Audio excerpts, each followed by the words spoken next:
Chapter 16. The Lord spoke to Moses after the death of the two sons of Aaron who died when they approached the Lord.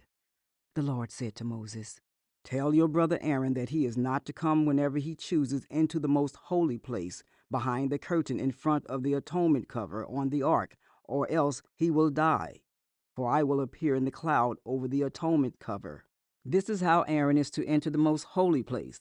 He must first bring a young bull for a sin offering and a ram for a burnt offering. He is to put on the sacred linen tunic with linen undergarments next to his body. He is to tie the linen sash around him and put on the linen turban.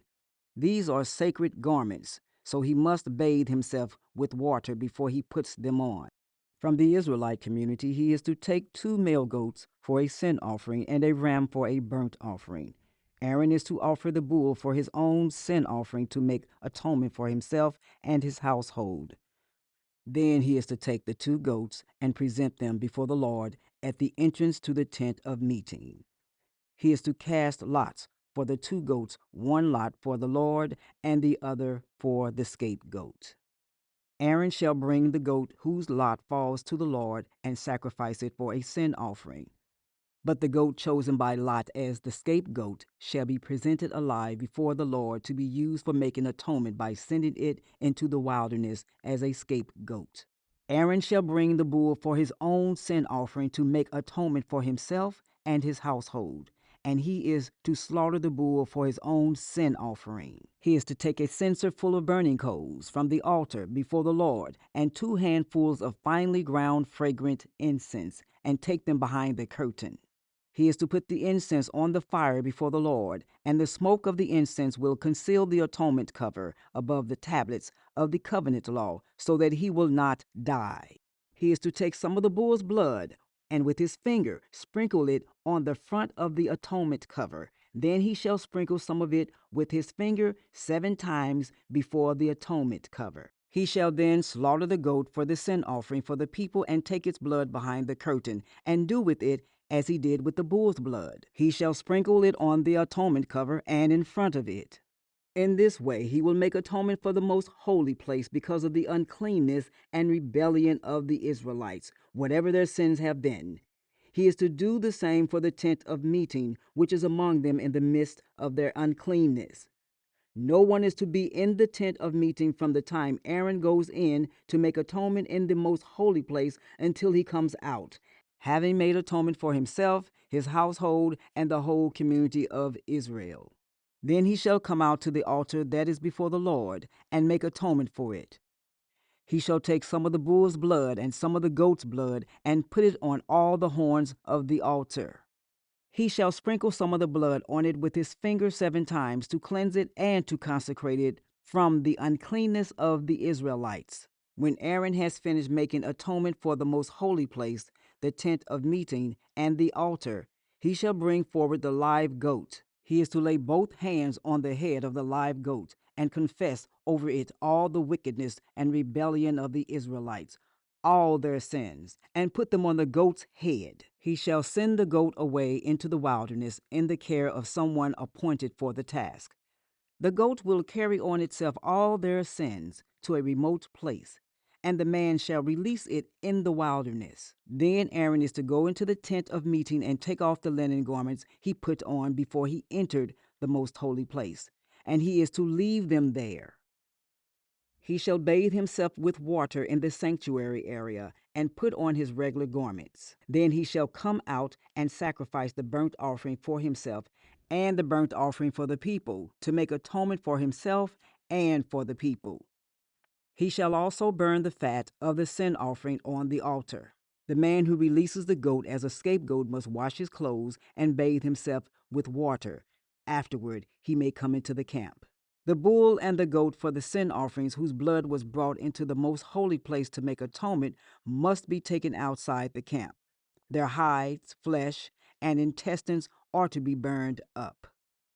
The man who burns them must wash his clothes and bathe himself with water. Afterward, he may come into the camp. This is to be a lasting ordinance for you.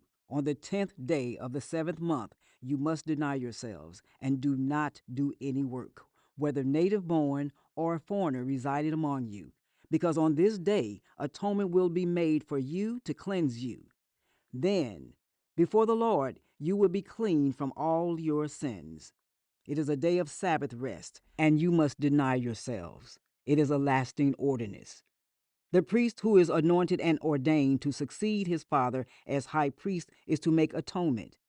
He is to put on the sacred linen garments and make atonement for the most holy place, for the tent of meeting and the altar, and for the priest and all the members of the community. This is to be a lasting ordinance for you. Atonement is to be made once a year for all the sins of the Israelites. And it was done as the Lord commanded Moses. Chapter 17. The Lord said to Moses, "Speak to Aaron and his sons, and to all the Israelites, and say to them, This is what the Lord has commanded. Any Israelite who sacrifices an ox, a lamb, or a goat in the camp or outside of it, instead of bringing it to the entrance to the tent of meeting, to present it as an offering to the Lord in front of the tabernacle of the Lord, that person shall be considered guilty of bloodshed. They have shed blood and must be cut off from their people. This is so the Israelites will bring to the Lord the sacrifices they are now making in the open fields. They must bring them to the priest, that is, to the Lord, at the entrance to the tent of meeting, and sacrifice them as fellowship offerings. The priest is to splash the blood against the altar of the Lord at the entrance to the tent of meeting, and burn the fat as an aroma pleasing to the Lord. They must no longer offer any of their sacrifices to the goat idols, to whom they prostitute themselves. This is to be a lasting ordinance for them and for the generations to come. Say to them, any Israelite or any foreigner residing among them who offers a burnt offering or a sacrifice and does not bring it to the entrance to the tent of meeting to sacrifice it to the Lord must be cut off from the people of Israel. I will set my face against any Israelite or any foreigner residing among them who eats blood, and I will cut them off from the people. For the life of a creature is in the blood, and I have given it to you to make atonement for yourselves on the altar. It is the blood that makes atonement for one's life. Therefore, I say to the Israelites, none of you may eat blood, nor may any foreigner residing among you eat blood. Any Israelite or any foreigner residing among you who hunts any animal or bird that may be eaten must drain out the blood and cover it with earth, because the life of every creature is its blood. That is why I have said to the Israelites, you must not eat the blood of any creature, because the life of every creature is its blood. Anyone who eats it must be cut off. Anyone, whether native born or foreigner, who eats anything found dead or torn by wild animals must wash their clothes and bathe with water, and they will be ceremonially unclean till evening. Then they will be clean. But if they do not wash their clothes and bathe themselves, they will be held responsible. Chapter 18. The Lord said to Moses, "Speak to the Israelites and say to them, I am the Lord your God. You must not do as they do in Egypt, where you used to live, and you must not do as they do in the land of Canaan, where I am bringing you. Do not follow their practices. You must obey my laws and be careful to follow my decrees. I am the Lord your God. Keep my decrees and laws, for the person who obeys them will live by them. I am the Lord. No one is to approach any close relative to have sexual relations. I am the Lord. Do not dishonor your father by having sexual relations with your mother. She is your mother. Do not have relations with her. Do not have sexual relations with your father's wife. That would dishonor your father. Do not have sexual relations with your sister, either your father's daughter or your mother's daughter, whether she was born in the same home or elsewhere. Do not have sexual relations with your son's daughter or your daughter's daughter. That would dishonor you. Do not have sexual relations with the daughter of your father's wife, born to your father. She is your sister. Do not have sexual relations with your father's sister. She is your father's close relative. Do not have sexual relations with your mother's sister, because she is your mother's close relative. Do not dishonor your father's brother by approaching his wife to have sexual relations. She is your aunt. Do not have sexual relations with your daughter-in-law. She is your son's wife. Do not have relations with her. Do not have sexual relations with your brother's wife.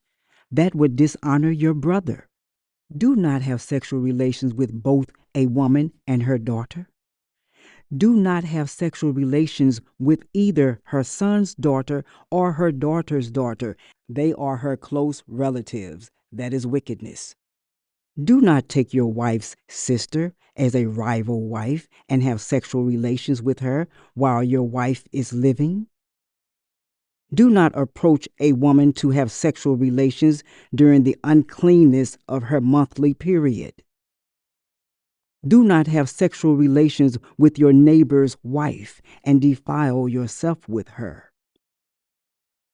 Do not give any of your children to be sacrificed to Molech, for you must not profane the name of your God. I am the Lord. Do not have sexual relations with a man, as one does with a woman. That is detestable. Do not have sexual relations with an animal and defile yourself with it. A woman must not present herself to an animal to have sexual relations with it. That is a perversion. Do not defile yourselves in any of these ways, because this is how the nations that I am going to drive out before you became defiled. Even the land was defiled, so I punished it for its sin, and the land vomited out its inhabitants. But you must keep my decrees and my laws. The native-born and foreigners residing among you must not do any of these detestable things, for all these things were done by the people who lived in the land before you, and the land became defiled. And if you defile the land, it will vomit you out, as it vomited out the nations that were before you. Everyone who does any of these detestable things, such persons must be cut off from their people. Keep my requirements and do not follow any of the detestable customs that were practiced before you came, and do not defile yourselves with them. I am the Lord, your God.